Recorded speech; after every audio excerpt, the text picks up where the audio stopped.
2025, c'était ça.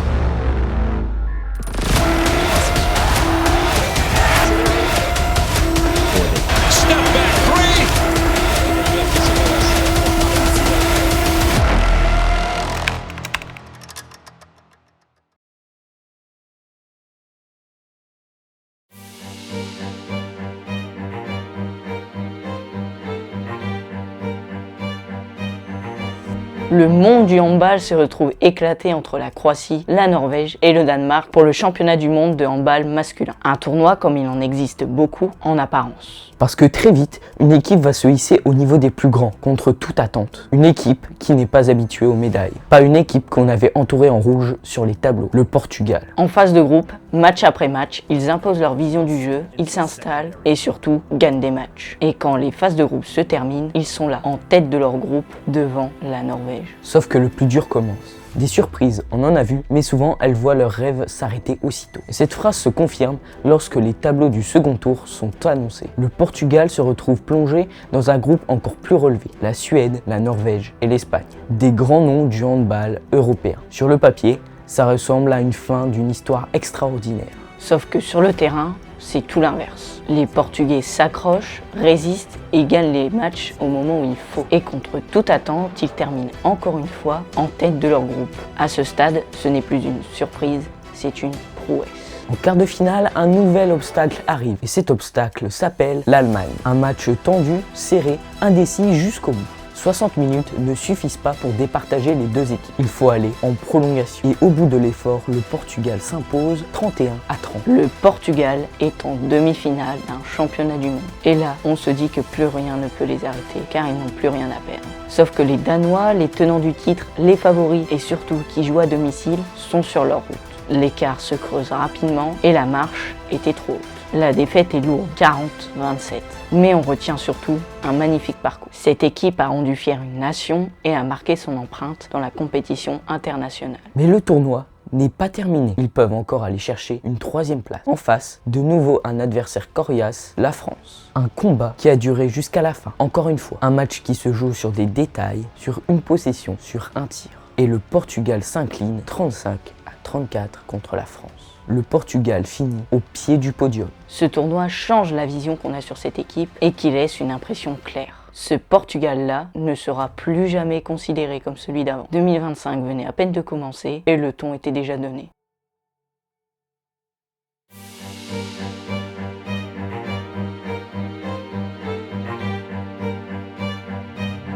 L'hiver est à son apogée, le froid s'invite partout et dans ce décor presque figé, les championnats du monde de biathlon ont rappelé à quel point les détails peuvent compter. Le biathlon, c'est une discipline à part. Il faut skier à bout de souffle avec le cœur qui cogne dans la poitrine, les jambes qui brûlent, puis en quelques secondes, tout arrêter. Se figer, respirer, viser, tirer. Parce qu'ici, la moindre erreur ne pardonne pas. Une balle manquée et tout effort peut s'effondrer. Des minutes d'avance effondrées en quelques secondes. A l'inverse, un sans faute peut amener une course ordinaire en un arrêt et c'est ce qui s'est passé avec nos Français. Extrait. De la meilleure des façons, ce championnat du monde 2025.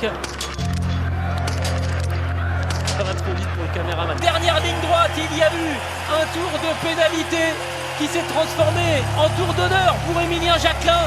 La France qui débute ses championnats du monde 2025 en conservant son titre de champion du monde de relais mixte.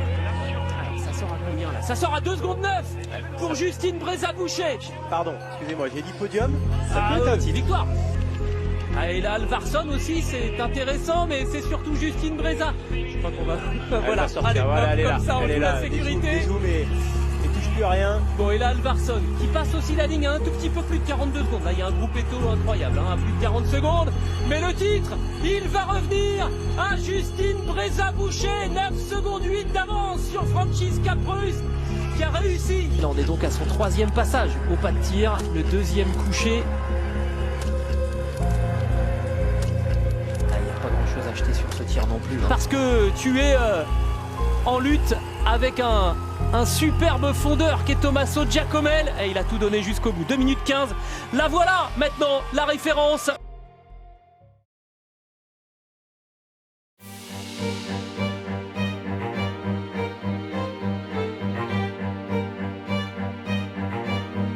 Qui dit mars, dit nouvelle saison de F1. Qui dit nouvelle saison, dit nouveau championnat constructeur et pilote. Sur la grille, tout le monde y croit. Même Lewis Hamilton, vêtu de rouge dans sa Ferrari, qui passera une année catastrophique. Des rookies qui sont plus que prêts et McLaren qui désire voir un de ses deux pilotes champion du monde à l'issue de la saison. Ce désir se confirme dès le début de la saison, avec une surdomination de la part des pilotes orange. Norris-Piastri, puis Piastri-Norris. Lequel des deux va finir champion du monde?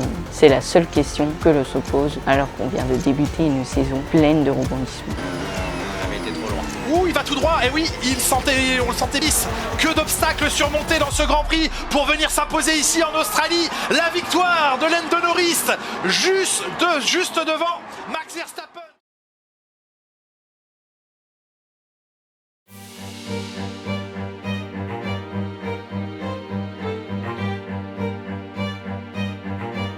En avril, on rentre dans la période ciné-popcorn de la NBA avec les playoffs. C'est le moment où toutes les équipes haussent leur niveau de jeu pour jouer leur meilleur basket. À l'Est cette année, les Pistons réalisent leur meilleure année depuis une vingtaine d'années en se qualifiant directement pour les playoffs. Ils rencontrent les Knicks pour notre plus grand plaisir, un remake des années 1990. Une série de 6 matchs d'une intensité folle avec des matchs ultra serrés se jouant toujours sur des petits détails. Que ce soit à Détroit ou à New York, l'ambiance était folle. Les supporters étaient plus qu'au rendez-vous et ont joué un rôle crucial dans cette série. Mais le vrai spectacle s'est passé dans la conférence Ouest, où 2 des séries ont fini en Game 7. Des matchs à la fois cruels mais aussi iconiques. Le Game 7 a été fatal pour les Clippers alors qu'ils tenaient tête aux Nuggets durant toute la série. Cette série a été un show incroyable avec un dunk à moins d'1 seconde de la part d'Aaron Gordon pour donner la victoire à Denver. Et oui, c'était incroyable à vivre. Les Rockets ont eu le même destin en perdant un match 7 contre les Warriors. Ils avaient pourtant réussi une remontada de 1 victoire à 3 victoires partout. Mais malheureusement, Stephen Curry et Jimmy Butler étaient trop forts.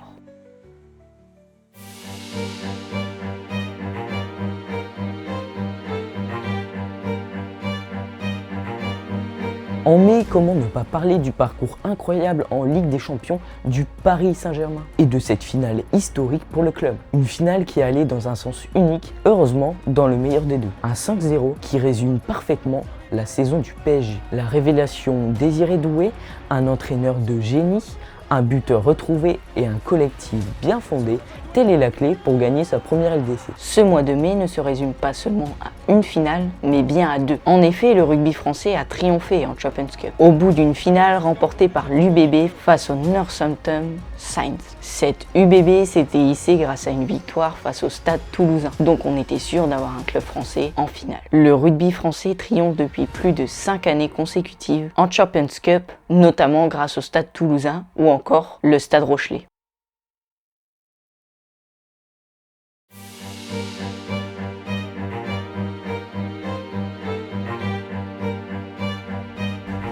De retour en NBA, après un mois de mai marqué par les demi-finales de conférence et aussi les finales de conférence, ce sont OKC et les Pacers qui se sont hissés en finale NBA, notamment grâce aux 2 stars montantes Tyrese Haliburton côté Pacers et Shai Gilgeous-Alexander côté OKC. Cette série tient toutes ses promesses avec des matchs très serrés, une ambiance folle, des équipes qui se répondent les yeux dans les yeux jusqu'au drame. Nous sommes le 23 juin 2025 au Paycom Center d'Oklahoma City pour un match 7 historique. 2 équipes avec peu d'expérience, mais 2 équipes qui sont sûres de leur force. Le match était encore une fois serré, dans une atmosphère dingue. Tyrese a le ballon, il s'avance vers le panier, et d'un coup, le drame, il s'écroule sur le terrain. Il sait de suite que ce n'est pas normal, et il souffre. Et on le saura plus tard qu'il s'est rompu le tendon d'Achille, comme Jason Tatum face aux Knicks et Damian Lillard face à ces mêmes Pacers. Cet événement marque le tournant de la série. Les Pacers sont sans leur star qui les a menés jusqu'en finale NBA. OKC en profite pour creuser l'écart et les Pacers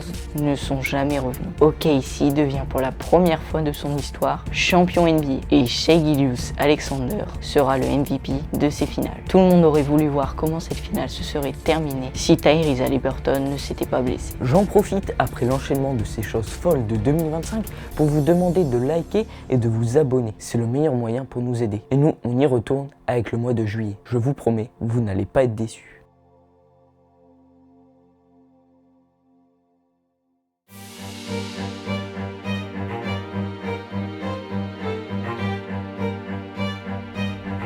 Comme chaque après-midi de juillet, entre deux siestes et sous la canicule, on retrouve le Tour de France masculin, l'événement sportif qui rassemble le plus de personnes à travers la France. Et cette année, une édition très spéciale, avec un départ de Lille et une arrivée passant par la butte Montmartre. L'occasion pour nous de vivre cet événement au cœur de l'organisation. Au-delà de ça, Pogačar a encore montré qu'il était le meilleur, en remportant cette édition 2025 avec plus de 4 minutes d'avance sur Vingegaard. Il a tout pris sur son passage en allant gagner sur les plus hauts sommets, des contre-la-montre et même des sprints. Bref, une édition très aboutie pour le Slovène. Côté français, on retient la magnifique prestation de Kevin Vauquelin qui finit 7e au classement général et qui était dans la roue de tous les meilleurs durant les ascensions.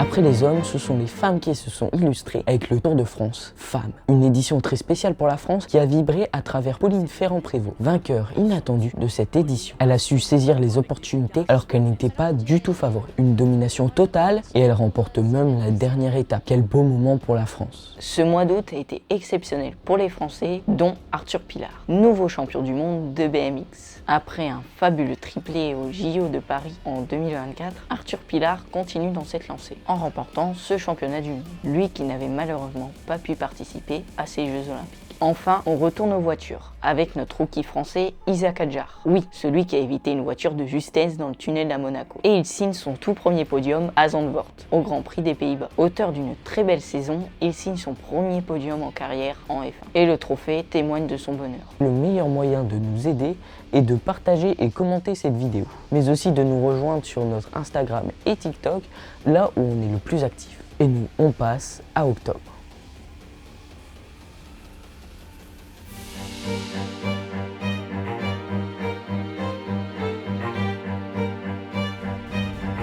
La NBA vous avez manqué, nous non plus. C'est déjà le retour de la NBA et de notre Wemby national. Après des mois sans jouer, on peut enfin revoir des actions incroyables et sorties de nulle part. Un collectif encore plus renforcé autour de lui, une volonté de défendre et une salle qui se transforme en salle européenne. Qu'est-ce que c'est bon de les revoir. Est-ce la dernière saison de LeBron James? En tout cas, on a des doutes, parce qu'il commence sa saison comme s'il avait 30 ans. Et également la saga Nico Harrison, qui fait tous les trades pour faire perdre son équipe. Et logiquement, il s'est fait virer pour le plus grand bonheur des fans.